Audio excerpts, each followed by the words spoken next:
Very warm welcome to you all in my YouTube channel, DPS Tutorial Classes. This is Divya and you are at the right place if you want to know about the physics of class 9th. If you like this video, then please hit the bell icon and subscribe to my YouTube channel.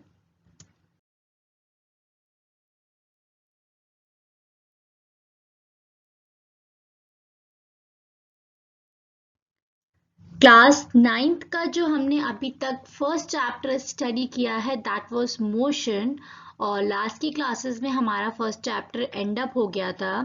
अब हमारा class 9th का second chapter start होता है that is force and laws of motion. आज हम इस chapter के बारे में डिस्कस करेंगे।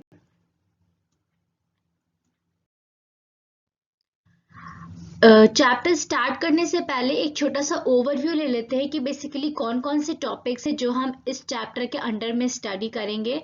तो सबसे पहले हम जानेंगे कि फोर्स क्या होता है।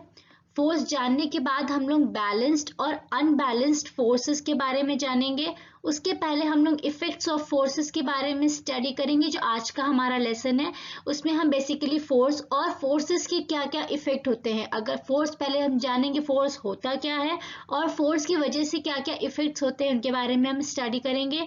बैलेंस्ड और अनबैलेंस्ड फोर्सेस क्या होते हैं इनके बारे में स्टडी करेंगे। फ्रिक्शन एक वर्ड हमारा होता है, इसका क्या मतलब होता है इसके बारे में हम जानेंगे।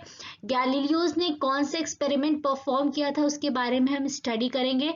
न्यूटन के लॉज ऑफ मोशन के बारे में स्टडी करेंगे। बेसिकली 3 लॉज ऑफ न्यूटन होते हैं। न्यूटन ने 3 लॉज दिए हैं, उनके बारे में हम एक एक करके स्टडी करेंगे। इसके बाद न्यूटन लॉज में हम न्यूटन के फर्स्ट लॉ ऑफ मोशन के बारे में स्टडी करेंगे। इसे हम लॉ ऑफ इनर्शिया भी कहते हैं। इनर्शिया के बारे में जानेंगे इसमें हम डीप में। लीनियर मोमेंटम क्या होता है इसको हम स्टडी करेंगे। Newton second law of motion के बारे में जानेंगे। Newton third law of motion के बारे में जानेंगे। इसके बाद law of conservation of momentum क्या होता है इसके बारे में हम स्टडी करेंगे। और इन्हीं सबसे रिलेटेड कुछ न्यूमेरिकल्स हमारे इंपॉर्टेंट हैं जिनके बारे में हम इस चैप्टर में स्टडी करेंगे। तो ये तो एक हमारा हो गया बेसिक ओवरव्यू कि हमने जाना कि इस चैप्टर में हम लोगों को क्या क्या स्टडी करना है। अब जो आज का हमारा टॉपिक है that is force and the effect of forces. Force क्या होता है और उस फोर्स की वजह से उसमें क्या क्या इफेक्ट्स प्रोड्यूस होते हैं। तो आज का क्लास हम अपना स्टार्ट करते हैं। तो सबसे पहले जानते हैं कि फोर्स क्या होता है। इसमें क्या लिखा है, effort is required to reduce or stop motion of an already moving object. अगर हमारा कोई भी ऑब्जेक्ट है तो ऑब्वियस सी बात है उसको अगर स्टॉप करना है या उसको मूव करना है तो हमें एक एफर्ट की रिक्वायरमेंट होगी। ऑब्वियस सी बात है बिना एफर्ट के तो हम कोई काम कर नहीं सकते हैं। तो एक एफर्ट की रिक्वायरमेंट होगी किसी भी ऑब्जेक्ट को अगर वो मूव कर रहा है और हमें स्टॉप करना है, और अगर वो स्टॉप है और हमको मूव करना है तो उस एफर्ट को हम क्या डिफाइन करते हैं, as a force. This effort is described as force. Force is a push or a pull which can make a body move, stop a moving body, change the direction and speed of the moving body. Force cannot be seen but the effect of force on an object can be seen or felt. बहुत ही अच्छा इसमें लिखा हुआ है कि जो force हमारा होता है वो पुश या पुल होता है जिसकी वजह से क्या होता है, बॉडी हमारी मूव करने लगती है या स्टॉप हो जाती है या उसका डायरेक्शन चेंज हो जाता है या उसकी स्पीड को हम कम या ज्यादा कर सकते हैं। फोर्स जो होता है उसको हम देख नहीं सकते हैं बट जो उसका इफेक्ट होता है, जैसे हमने किसी चीज में, कोई बॉडी है वो रेस्ट में थी, हमने उस पर फोर्स लगाया तो हमने उस फोर्स को तो नहीं देखा ना, पर हमारे फोर्स लगाने से वो जो बॉडी है वो अपनी प्लेस से किसी और प्लेस पे मूव कर गई। तो उसका जो इफेक्ट हुआ फोर्स लगाने की वजह से, जो उस बॉडी में मूवमेंट हुआ, हम उसको देख सकते हैं। Force is the basic cause of motion and force is a vector quantity. Vector quantities मैंने स्टार्टिंग्स में ही आपको एक्सप्लेन किए थे। स्केलर और वेक्टर क्वांटिटीज क्या होते हैं, वो क्वांटिटीज जिसमें magnitude as well as direction होते हैं उन्हें हम वेक्टर क्वांटिटीज कहते हैं। तो जो हमारा फोर्स होता है वो भी एक हमारा वेक्टर क्वांटिटी होता है। तो ये हमारा हो गया फोर्स के बारे में। अब एक प्रॉपर डिफिनीशन ऑफ फोर्स की जानेंगे। Force is a physical quantity which causes a motion in an object at rest or change the direction of the motion of a moving object or change the size and shape of the object or change the speed of the object. इसमें basically force की वजह से जो जो चीजें होती हैं सब चीजें ही डिफाइन कर दी गई है कि फोर्स हमारा होता है एक बेसिक फिजिकल क्वांटिटी होता है जिसकी वजह से अगर कोई ऑब्जेक्ट रेस्ट में है तो वो मोशन में आ जाता है। अगर हम उसमें फोर्स लगाते हैं उसका डायरेक्शन हम चेंज कर सकते हैं किसी भी मूविंग ऑब्जेक्ट का, उसका हम साइज और शेप चेंज कर सकते हैं और हम उसका स्पीड चेंज कर सकते हैं। तो ये जो हमारी फिजिकल क्वांटिटी होती है इसे हम किस वर्ड से डिफाइन करते हैं? As a force. तो अब हमने जाना कि फोर्स होता क्या है। बेसिकली वो एफर्ट है जो हम किसी बॉडी पे लगाते हैं उसको मूव कराने के लिए या स्टॉप कराने के लिए या उसका डायरेक्शन चेंज करने के लिए। अब बेसिकली हमें आगे जो पढ़ना है that is the force produce the following effects, means effects of forces. अब जैसा कि हमने फोर्स के बारे में स्टडी किया तो उस फोर्स को किसी बॉडी में अप्लाई करने से जो जो इफेक्ट्स हो रहे हैं इनडायरेक्टली हमने उनके बारे में भी स्टडी कर लिया। कैसे? जैसे हमने आपको बताया कि अगर आप किसी बॉडी में फोर्स लगा रहे हैं, अगर बॉडी मूव कर रही है, अगर हम उस पर फोर्स लगाते हैं तो वो बॉडी रुक जाती है, तो हमने उसको रोकने का काम किया। अगर बॉडी रेस्ट पे है तो हमने उसे मूव करने का काम किया। हमने फोर्स लगाकर उसका डायरेक्शन चेंज करने का काम किया। हमने फोर्स लगा के उसकी स्पीड को इंक्रीज या कम करने का काम किया और हमने फोर्स लगा के उसके जो शेप है उसका साइज है उसको चेंज करने की कोशिश की। तो बेसिकली यही सारे हमारे इफेक्ट्स हैं जो कि फोर्स की वजह से कॉज होते हैं। अब इन इफेक्ट्स के बारे में हम डिटेल में पढ़ेंगे। एक बार फिर से ओवरव्यू देख लेते हैं इसका। It can move or tends to move an object, it can stop or tends to stop an object in motion, it can change or tends to change the direction of motion of the object, and it can increase or decrease the speed of an object, or it can change the shape or size of the object। ये सारे वही points हैं जो अभी हमने discuss किया है। अब इनके बारे में हम एक एक डिटेल में पढ़ेंगे। ये बेसिकली हमारा एक चार्ट हो गया जो डिफाइन कर रहा है इफेक्ट्स ऑफ फोर्सेस के बारे में। नथिंग इसमें कुछ इंपॉर्टेंट नहीं है, वही है जो पिछला भी हमने पिछले स्लाइड्स में देखा है कि फोर्स हमारा किसी भी चीज को मूव करता है, किसी चीज को स्टॉप करता है, स्पीड को चेंज कर देता है, डायरेक्शन चेंज कर देता है और शेप और साइज को चेंज कर देता है। सबसे पहला हमारा आता है force can move an object. When a force is applied on a stationary body it can either move the body or tends to move it. This motion of the body takes place in the direction of the applied force. अगर हम किसी भी body में जो कि हमारी stationery है, stationery means रुकी हुई है, उसमें जब हम फोर्स अप्लाई करते हैं तो या तो वो बॉडी मूव करने लगती है या तो वो टेंड्स टू मतलब कोशिश करती है मूव करने की।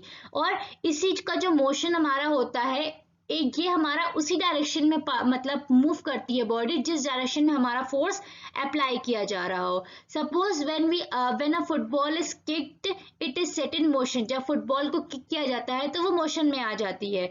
जिस डायरेक्शन में हम फुटबॉल को मूव करेंगे वो उसी डायरेक्शन में मूव करने लगेगी, मतलब जिस डायरेक्शन में हम फोर्स अप्लाई करेंगे। A horse applied force on a cart to pull it. जो हॉर्स होता है वो पीछे जो कार्ट होता है उस पर फोर्स अप्लाई करता है जिससे वो उसको मूव कर सके। The railway locomotive applies force on the railway wagons to set them into motion.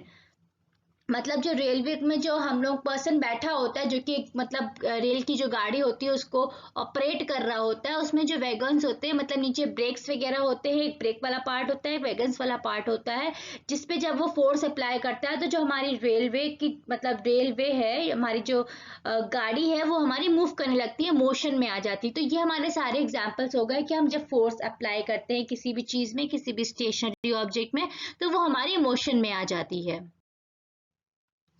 Next हमारा है force can stop an object. When a force is applied on a moving object it can either stop the body or tends to stop it. For this a force is applied opposite to the direction of motion of the body. अब ये एक थोड़ा सा important point आया कि अगर हम किसी भी बॉडी में, कोई बॉडी मूव कर रही है, हमें उसे स्टॉप करना है तो हम उस पर फोर्स अप्लाई करेंगे, पर जो फोर्स हम अप्लाई करेंगे वो जिस डायरेक्शन में बॉडी मूव कर रही है उसके हम अपोजिट डायरेक्शन में अप्लाई करेंगे, तब हमारी बॉडी जो है वो रुक जाएगी।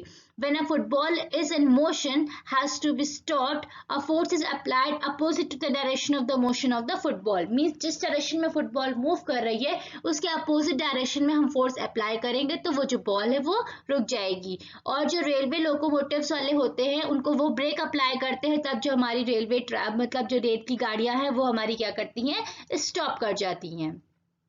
तो ये हमारा हो गया force can stop an object. Next हमारा आता है फोर्स कैन चेंज और tends to change the direction of the motion of an object. When a football is in motion, kicked perpendicular to its motion, its direction of the motion changes.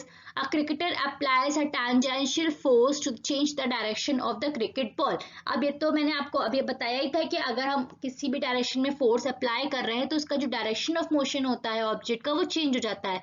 Suppose जैसे कोई भी मतलब cricketer है और वो bowler है, ball throw कर रहा है और जो ये बैट्समैन है वो अपने बैट से इस तरीके से उस पर फोर्स अप्लाई करेगा तो जिस डायरेक्शन में फोर्स अप्लाई कर रहा है उस डायरेक्शन में जो हमारी बॉल है वो टर्न कर जाएगी और उसी डायरेक्शन में मूव करने लगेगी। मींस हमने फोर्स अप्लाई किया तो उसका जो डायरेक्शन है वो हमारा चेंज हो गया है। नेक्स्ट आता है फोर्स कैन इंक्रीज और decrease the speed of an object. ये हमारा कोई भी अगर इस गाड़ी की स्पीड वगैरह है, किसी भी चीज की स्पीड वगैरह है तो उसको ये इंक्रीज भी कर सकता है और डिक्रीज भी कर सकता है। When a force is applied on a moving body in the direction of motion or opposite to it, it can change the speed of the object. अब ये बहुत सिंपल सी चीज है, अगर कोई चीज कोई गाड़ी है अगर वो नॉर्थवर्ड डायरेक्शन में मूव कर रही है या हम किसी भी एक डायरेक्शन में ले लेते हैं उस डायरेक्शन में मूव कर रही है, अगर हम उसी डायरेक्शन में फोर्स अप्लाई करेंगे तो ऑब्वियस ही बात है उसको थोड़ा सा सपोर्ट मिलेगा और उसकी स्पीड और तेज हो जाएगी। तो हम उस कंडीशन में क्या होगा, जो उसकी स्पीड हो जाएगी वो इंक्रीज हो जाएगी। अब सपोज किसी एक डायरेक्शन में बॉल मूव कर रही है या कुछ भी चीज मूव कर रही है, हम उसके अपोजिट डायरेक्शन में आके फोर्स अप्लाई करने की कोशिश करेंगे तो ऑब्वियस ही बात है उसको ऑब्स्ट्रक्शन प्रोवाइड होगा और जो उसकी स्पीड है वो कैसी हो जाएगी, धीमी हो जाएगी। तो इसी तरीके से ये इंक्रीज और डिक्रीज करने में दोनों में ही काम करता है ये force. When a football is in motion, is kicked in the direction of its motion, its speed increases। वही चीज लिखा हुआ है कि अगर हम जिस डायरेक्शन में मूव कर रही है उसी डायरेक्शन में अगर हम उसको किक करते हैं तो उसकी जो स्पीड है वो इंक्रीज कर जाएगी। The speed of the car can be decreased by applying brakes। अब जो कार है वो ऑब्वियस बात है अपनी स्पीड से मूव कर रही है। ब्रेक का क्या होता है, एक तरह से ऑब्सेशन प्रोवाइड करना। तो अगर हम ब्रेक्स अप्लाई करते हैं तो एक तरह से उसके जो मोशन में उसके अपोजिट काम हो गया, तो ऑब्वियस ही बात है जो कार हमारी हो जाएगी उसकी स्पीड जो है वो हल्की कम हो जाएगी। The speed of the cycle can be increase by applying the force on the paddles. और जो स्पीड ऑफ द साइकिल है उसको हम किस तरीके से इंक्रीज कर सकते हैं, उसके जो पैडल्स होते हैं उसको हम और ज्यादा मतलब उस पर फोर्स लगा के उसकी जो स्पीड है उसे हम इंक्रीज कर सकते हैं। नेक्स्ट हमारा आता है force can change the shape or size of an object. एक सिंपल सा आपने एग्जांपल देखा होगा, घर में रबर बैंड होगी, वो अपने एक ओरिजिनल शेप में होती है। अगर हम उसमें उसको स्ट्रेच करने की कोशिश करते हैं तो वो अपना क्या करती है, साइज जो है वो चेंज कर देती है, मतलब थोड़ी सी बड़ी हो जाती है। स्पंज होता है, उसको अगर हम प्रेस करने की कोशिश करें तो वो थोड़ा सा मतलब श्रिंक कर टाइप का कर जाता है और बाद में अपने फिर ओरिजिनल शेप में आ जाता है। तो हमने एक तरह से उस पर फोर्स अप्लाई किया, जैसा कि आप इस पिक्चर में देख सकते हैं, हमने फोर्स अप्लाई किया तो उसका जो शेप है वो हमारा चेंज हो गया, स्प्रिंग हो गई। उसे हम प्रेस करने की कोशिश करते हैं तो भी उसका शेप जो होता है वो चेंज हो जाता है, उसका साइज भी चेंज हो जाता है। तो force can change the shape or size of an object. When the force is applied the shape or size of the object changes. For example the force exerted by the fingers changes the shapes of the rubber band. के 3 example आप दिए हैं हमें, आप इनसे समझ जाइएगा कि किस तरीके से जब फोर्स अप्लाई हम करते हैं किसी भी बॉडी पे तो उसका शेप और साइज किस तरीके से इफेक्ट करता है। आज की क्लास में बस इतना ही, हमने फोर्स और इफेक्ट्स ऑफ फोर्स के बारे में जाना। होप सो आपको आज की क्लास में जो भी पढ़ाया गया है वो अच्छे से क्लियर हो गया होगा। अगर आपको इससे रिलेटेड कुछ भी डाउट्स है तो आप मुझे कमेंट बॉक्स में कमेंट करके अपने डाउट्स को क्लियर कर सकते हैं। And thank you for watching this video and keep supporting.